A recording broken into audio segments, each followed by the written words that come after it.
I spent the night with a bunch of deer and a bunny, a really cute bunny. I got a picture of him. I'm walking down the trail. They told me the whole time that I should watch out for rattlesnakes because this is what they call the high desert. And I haven't seen any rattlesnakes. The other day I saw a black snake with like a red stripe down the side of it. Pretty much tells me warning, warning, warning. I don't know what it was, honestly. Just now, there was a big ass snake in the trail. Well, big to me because I don't usually see snakes, but so there's this snake in the trail. He's just chilling in the sun, and I came up on him and I was like, can't figure out if he's dead or not. And he was not, because 5 seconds later he starts slithering away. I tried to get a picture of him, but he was gone before I could get my fumble with my fingers that were all nervous to get it out. But I thought I'd let you know. Snakes. Oh, haven't filmed much today because this is really all I've looked at all day is forest. Hasn't been really much to show you. A couple snakes, but they slithered off before I could actually take their picture. But we got about less than 3.5 miles, 3.25 miles till I get to camp. It's all uphill. 3.5 miles I climb about 1,100 feet, so it'll be a nice chunk because that's a lot. But you know, I'm not in a hurry. I figure my goal is it's 3 o'clock. If I walk a mile an hour uphill, because I have to take a break every time I'm walking uphill. Plus I have a blister in my heel that's about, I don't know, 3 miles back, ruptured. So I had to stop, tape up my wound, put some antibacterial stuff on it. It hurts to walk on it, so I'm very slow right now, very, very slow, because my right heel is just a hamburger right now. So 2 days-ish to get into Castella, which is the next town that I'll see. I think there's a 2-mile walk into town, or I can hitch a ride, or I can see if there's Uber in this town, please, or Lyft. Please let there be some sort of service like that. I know I'll have cell service as soon as I get down to the freeway, because I intersect with I-5 when I get down to the end of this in 2-ish days. I was hoping for a day and a half, but I started looking at the logistics of it, and there's no way I can after I get to camp tonight. I'll look at it again. My brain's a little fuzzy right now. I might be able to do it. We'll see. That would be really nice, because, girl, I want a beer. I want a nice juicy hamburger. Somebody talked about sushi yesterday. I camped out with the cutest little couple. They're from Eastern Washington, and they promised me that not everybody's as crappy as the people that I ran into while I was there. But they were very nice, very young couple. The one had the woman. They're gonna move in together when they get to where they're going. But the girl whose trail name is Boomerang. His name is Crikey.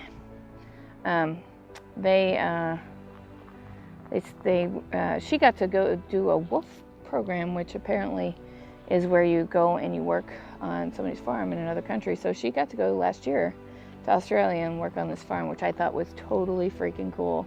I mean, how freaking cool is that? So she had to pay for her own flight to get there, and then she worked for room and board essentially, and she saved up some money so that she could go see stuff and do things while she was there. But no, that's fantastic, man. I'll have to look into that. I don't feel like working on a farm though. So, but I mean, for other people, I mean, it's an option. I mean, I'm look into it and I will let other people know. Probably younger people, you know.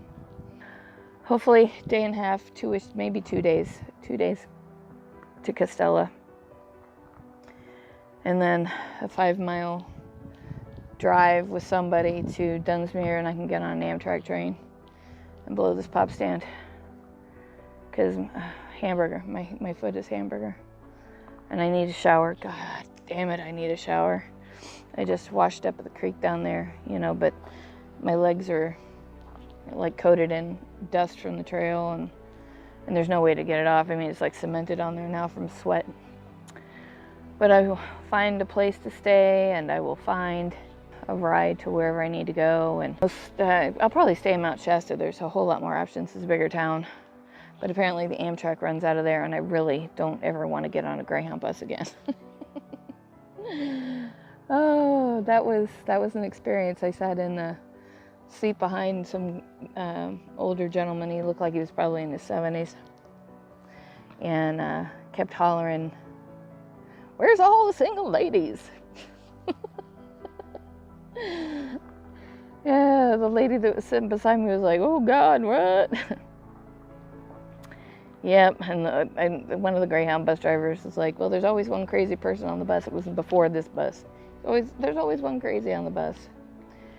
Now I get it.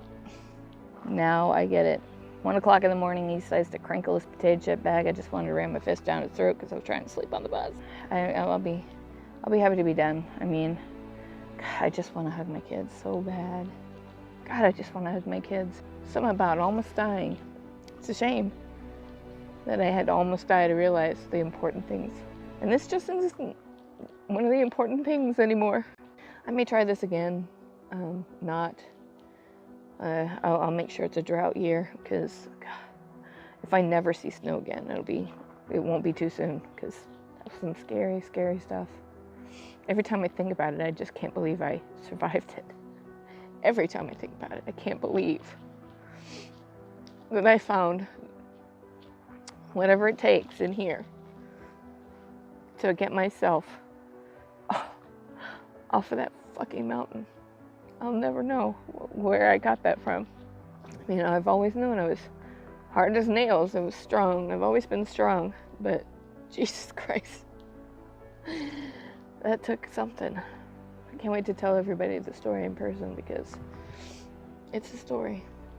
It's a story, and I didn't film anything because I didn't have any battery on my phone. You couldn't see the conditions I was hiking through because I didn't have any battery left, because I killed the charger. But I promise I'll tell the story when I get home, because it's something. Okay, I gotta get back to hiking, otherwise I'll be pulling into camp at like 8 o'clock at night trying to make dinner. Yuck. So I made it to my 15 miles. That was hard. The last 3 of it was an 1,100 mile climb. 1,100 feet foot climb with a pop blister on my right heel. But I have made my dinner, put my tent up. It's only 8 o'clock. I made it to camp by like 6:30. I think that's a record for me. Made it to camp by like 7:30 last night. Night before last. I stealth camped because I couldn't make it. Stealth camping means you're not in a designated camp area. You just make your own. You're not supposed to do that, but every once in a while you don't have a choice, because you're exhausted and you can't move any farther. My feet wouldn't go anymore. Only 0.89 miles away from the camp, but I just couldn't move anymore. And I didn't stealth camp until it had to have been after 9, because it was dark, or getting dark. It was dusk. I don't remember why that day was so hard. It was supposed to go 15. So I don't think it was quite 15 to the next camp.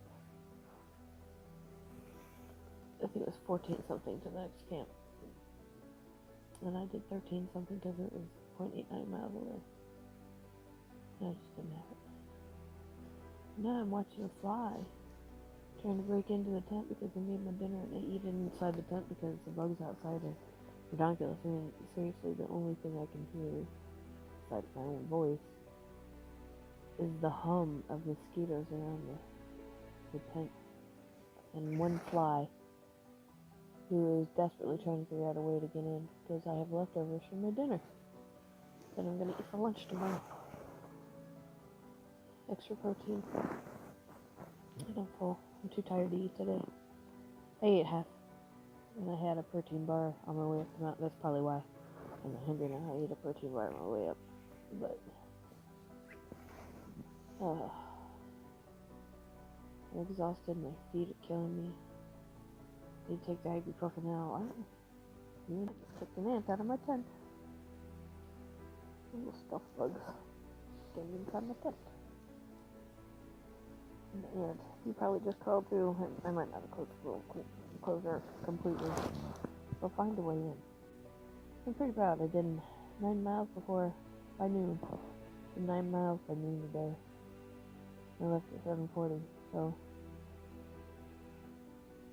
that last 5 miles took me 5 hours to go up there with my injured foot. Went about 1 mile an hour. It was ridiculous. I thought I was never going to get here. There's no place else to camp. There's no place to self-camp either, because my whole walk here was on the side of a breaking cliff. So there was nowhere to go until I got here. When I got here, and PCT, well, it's running right alongside me. So if anybody walks by, you'll see them. Mostly exposed yesterday. A little bit of exposure today. And, but I've got another 5 miles before I get to water. Normally I can't buy water, but walk to water would have been 20-mile walk today. I barely made it to my 15th. Barely. I mean, there was one back there at 11 something. I was like, I'm doing 11 mile day. That means I'm here in a week for another damn day. So I sucked it up and walked it. I'm sure it's what a lot of people do. I was talking to some folks that went through the desert, and they said when they first started, my hair is so gross and needs a shower, and the whole body needs a shower. Anyway, they were telling me that when they first started in the desert, they did 10-mile days. So they're doing terrible. But I'm definitely not doing it. There was one dude that was going to do a 35-mile day. I'm like, no. I'm hoping I can get it done before it's dark. This is crazy. I mean, I guess into the next town in 2.5 days or something, but wow. That's a lot of miles. I can't even, that's twice as many, more than twice what I do. But I do the best I can. There's nothing else more I can do. There really isn't anything more I can do than the best I can. My feet are completely numb. I'm just feeling it. Unfortunately, that doesn't make the pain in my blisters go away. Or like my feet hurt so bad I don't know what to do with myself. See, my right foot is numb from my left foot. I don't know. It's a little bit worrisome. I don't like not being able to feel. But apparently I'm not by myself. I think the vast majority of the people I've talked to have numb feet. So, that's what you're saying. Yeah. I'm gonna read a little bit, maybe I'll put a podcast, I don't know. And go to bed. Almost. Yeah. It's only 8 o'clock. But, anyway, good night.